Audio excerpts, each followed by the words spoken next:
Il n'y a pas à discuter. Il est 8 heures. Vous partirez avec les animaux. Et ce que vous avez de plus précieux, au plus tard à 14 heures.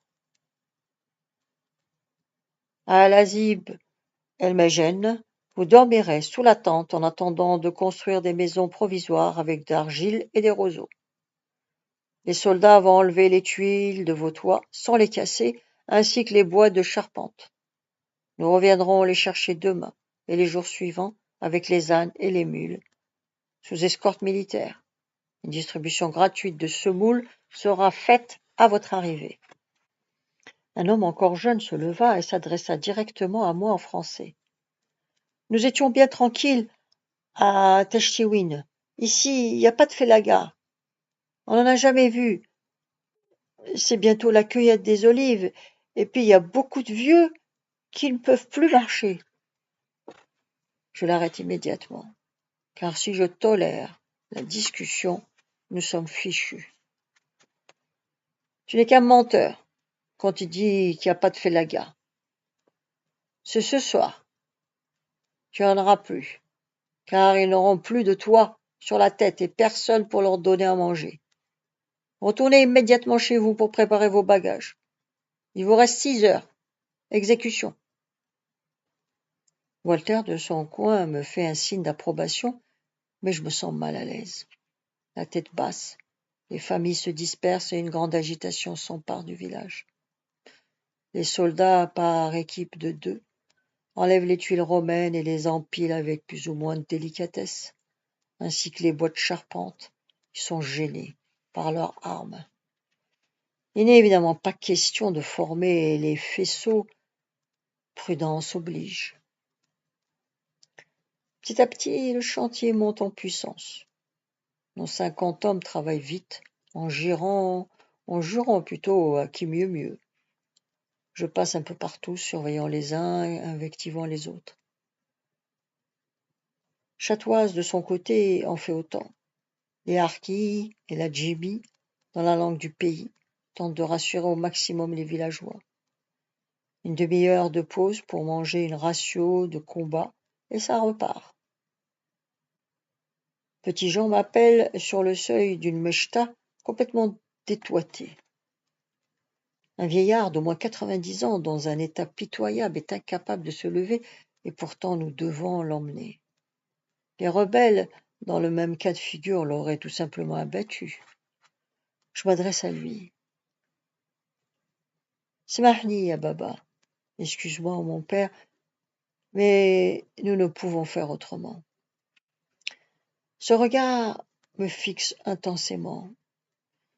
J'y lis toute la détresse du monde.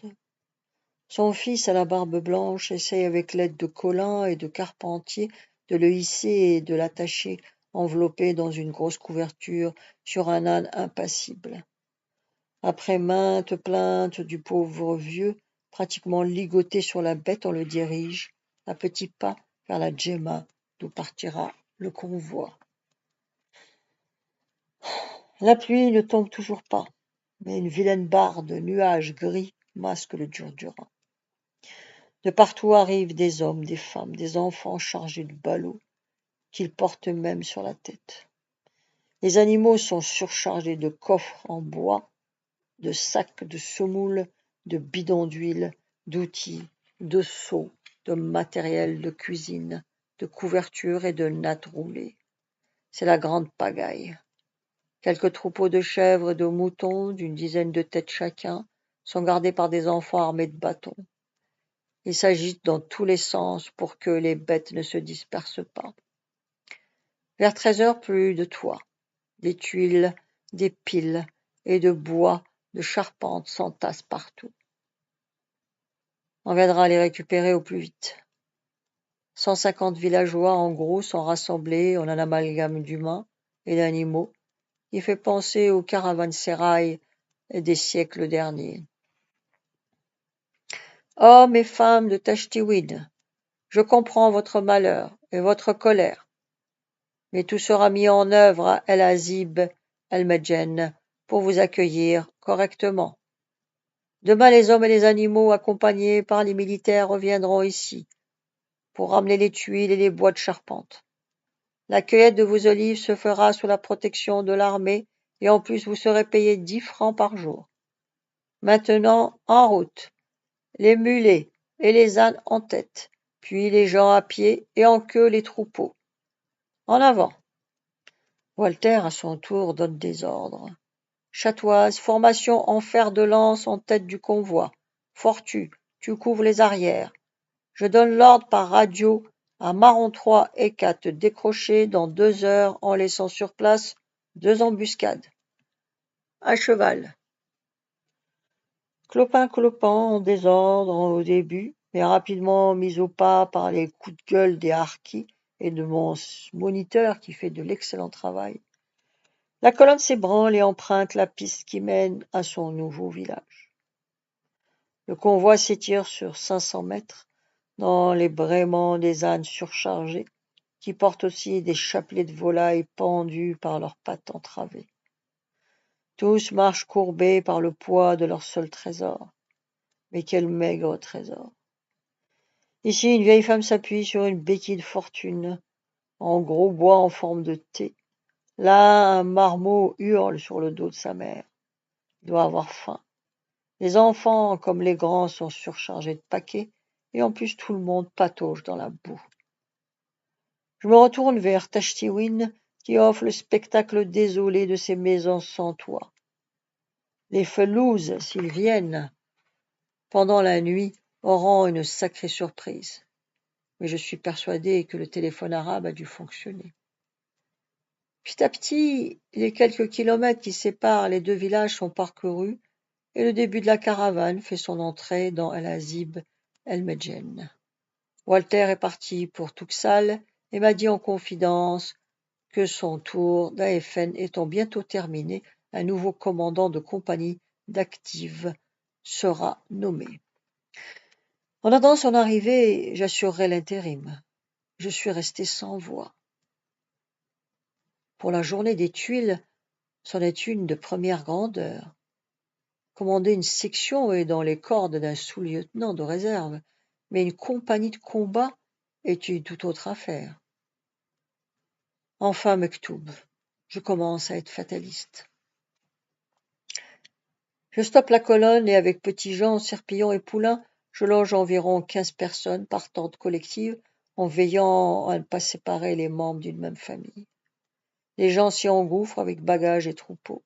Une véritable arche de Noé.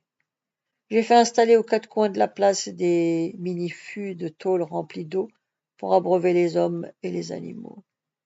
Finalement, ils sont tous casés, à l'abri des nuits qui rafraîchissent et de la pluie qui menace à nouveau. Je suis étonné par la faculté d'adaptation de ces gens qui allument rapidement de petits feux de bois pour préparer le couscous à la harissa ou le café. Accroupis par terre ou allongés sur des nattes, ils survivent. La nuit tombe sur El Azib El Medjen. Je n'insisterai pas davantage sur ce regroupement qui s'est plutôt bien effectué. La Jimmy s'est dépensée sans compter pendant les jours qui ont suivi et je l'ai félicité. Il a fallu organiser 2 convois pour récupérer les tuiles et les bois de charpente. Walter m'a obtenu un GMC qu'il a fait escorter avec sa Jeep par Chatoise pour les matériaux trop lourds. Les hommes et les femmes ont rasié tous les roseaux de l'Oued. J'ai fourni le fil de fer. L'argile molle ne manque pas et après une quinzaine de jours de travail acharné avec l'aide des soldats dispersés par Walter d'activités opérationnelles, le centre de rayonnement a pris forme. À tour de rôle, les 3 autres sections de la compagnie ont assuré notre sécurité. Les maisons aux parois de roseaux colmatées d'argile ont reçu leur toit. Les tentes ont été rendues au génie. La Djama a repris son aspect habituel. Les villageois cohabitent et la présence des militaires les incite à la sagesse et à l'obéissance. Le beau temps est revenu et ce matin, j'ai la surprise de découvrir, à côté de son auteur, illuminé par un grand sourire, une pancarte en bois clouée sur un piquet où l'on peut lire en grosses lettres, à la peinture fraîche, citer l'Adjimi. Je pars d'un franc éclat de rire, je serre amicalement la main de mon moniteur et je l'invite à boire un café chez Si Mohamed qui semble très flatté de notre visite.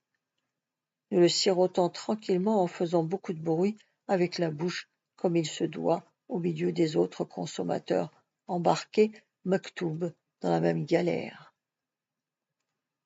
Maintenant, tous, nous devons ramer. Je ne pensais pas ramer ailleurs si tôt.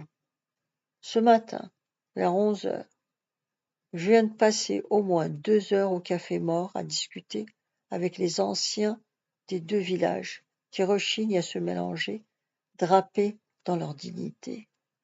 Ces vieillards parlent à peu près français. Certains ont fait 14-18 ou 39-45. D'autres ont travaillé en métropole. Je remarque leur fierté d'avoir travaillé en France. Ils en ont plein la bouche. Je ne manque jamais une occasion d'enfoncer le clou de l'Algérie française. Il y a encore peu de temps, ils évitaient de se montrer en public avec moi. À présent, leur attitude est bien différente. Lorsque je me pointe au Café Mort, c'est à qui me dira « Toshrob el-Kawa » mon lieutenant. Comme de juste, je ne refuse jamais. Si seulement une petite poignée de rebelles se ralliait, la partie serait gagnée.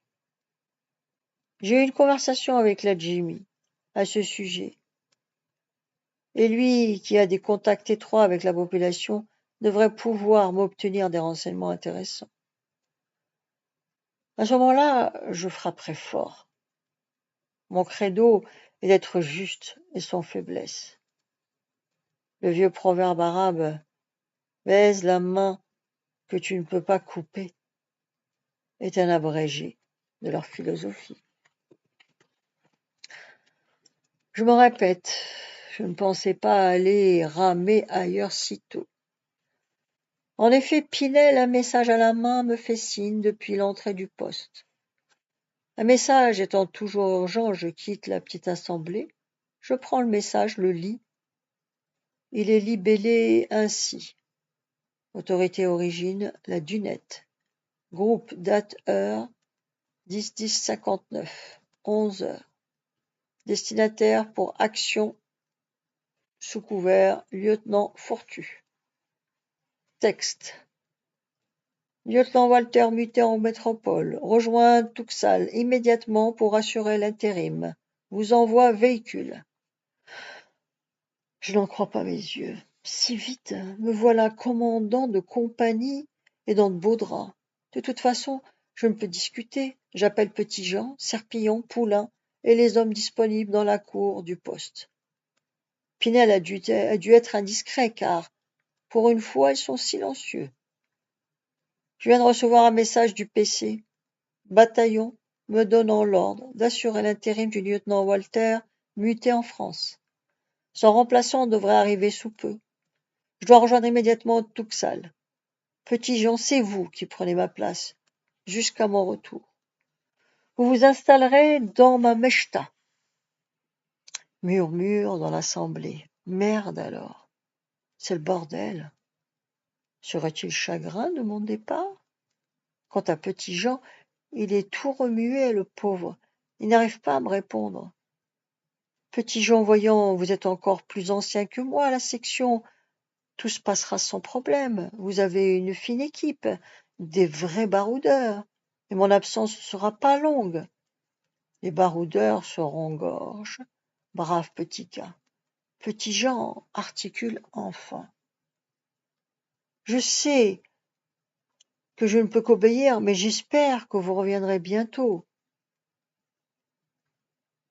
Commander une section, c'est pas facile.